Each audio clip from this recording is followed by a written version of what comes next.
This morning, analysts are writing all over Wall Street this morning about the Jay Powell speech on Friday.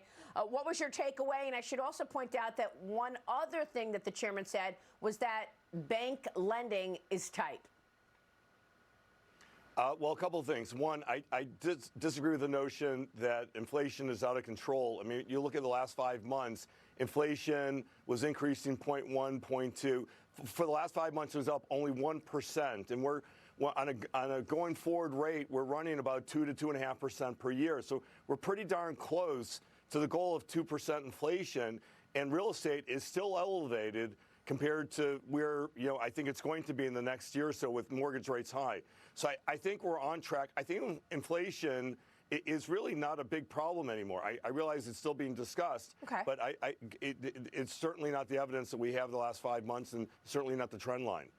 Yeah, it's definitely come off of the highs of the last year, no doubt about it. We were all the way up to 9.1% on the CPI, and now we're at 3%. But another important, even if it was subtle, shift in tone from the chairman, according to a Wall Street analyst this morning, and in particular, Barry Knapp is writing about this morning from Ironsides.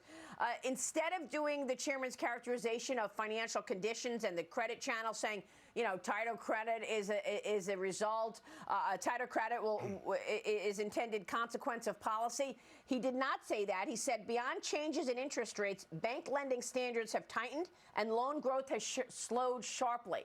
So, Joel, we're seeing a real impact on the economy of these higher rates.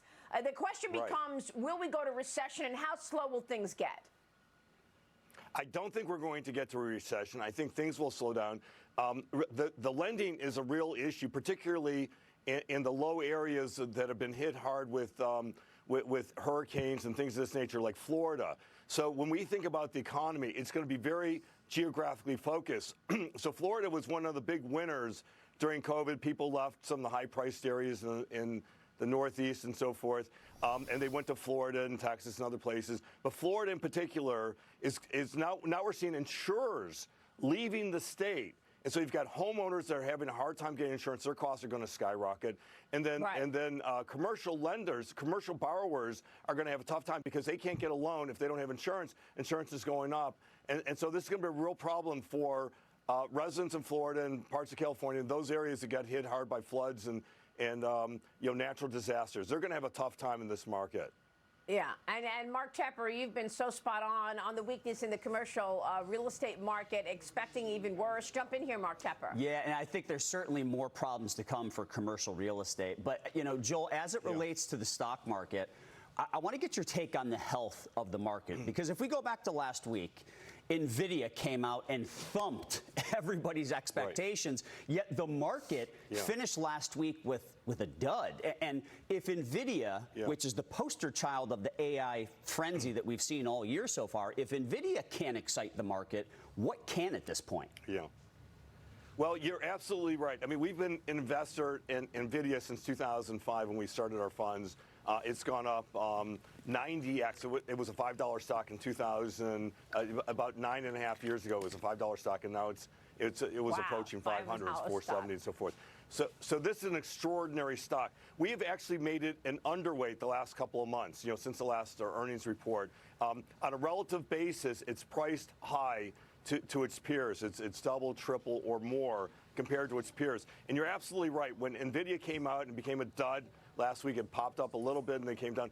I think you're right. The AI story is now softened. I think it's no longer going to carry the markets.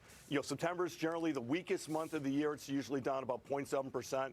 I think that's going to probably continue September. We think as inflation continues to come down, I think there's a chance for another year-end rally. Particularly, I think the next catalyst, I think, is not going to be the September Fed meeting. I think the next catalyst, major catalyst, will be the October 31st and November 1st Fed meeting, where I think they're probably going to signal that this is it. The Fed rate hikes are done. I think we were expecting that a few months ago. It didn't happen. I think in November, October 31st, November 1st, the Fed's finally going to signal it's all over, no more rate hikes, and I think that's going to give a good impetus to the market for year-end. That's what I think. Well, we'll see. Before that, we've got a potential government shutdown. We got the August jobs report out this Friday. Joel, it's great to talk with you in the face of all of this, but wow, what a win if you bought NVIDIA 9 years ago at $5 a share. Wow. Yeah. Joel, good to see you. Thanks so much. Joel Shulman joining us this morning. Thank you. And your morning mover this morning is 3M. Take a look at the stock. It is up on a report that the company has tentatively agreed to pay roughly $5.5 billion to resolve the 300,000 lawsuits claiming that it sold defective combat earplugs to the U.S. military. The 3M board has not voted on a proposal to settle the case, but the litigation is the largest mass tort in U.S. history, and the stock this morning is seeing a reaction up almost 6%. We'll take a break, and then we're talking China. Commerce Secretary Gina Raimondo becomes the latest Biden administration